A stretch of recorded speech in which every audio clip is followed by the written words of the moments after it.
Hi everyone, good evening. Samahan niyo ako sa aking pag-uwi galing sa trabaho at ito yung araw-araw naming routine ng aking asawa.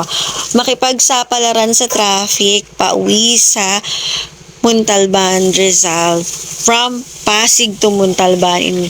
At ayan, sinusuong po namin ng ganyang traffic at ganyan talaga siya, ganun din talaga siya kabilis mag-drive. Kaya tingnan mo naman, pag nagda-drive yan, halos kabado talaga ako kasi ayan, mabilis siyang mag-drive at talagang umu-overtake pa ang lolo mo. Ayan, tingnan mo itsura ko. Kabadong pangit. I'm sure sa mga nakaangkas din kagaya ko, nakaka-relate din kayo sa akin. Kasi 'di ba, lalo na pag yung asawa natin is mabilis mag-drive. So, ganyan siguro din yung mga mukha nyo sa habang naka-backride kayo.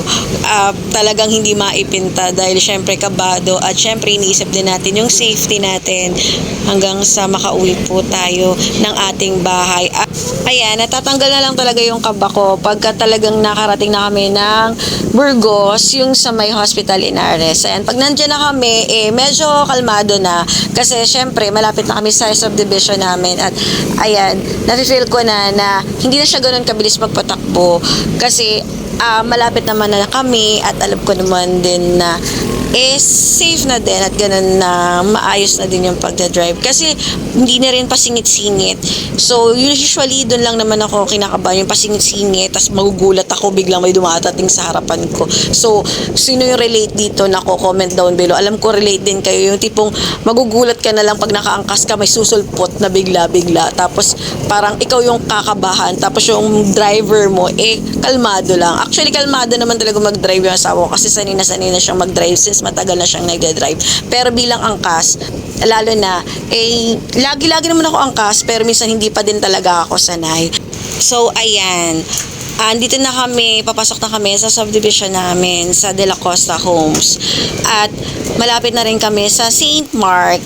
So, pag mga ganyan na, wala na talaga yung kaba. Dyan chill na lang ako.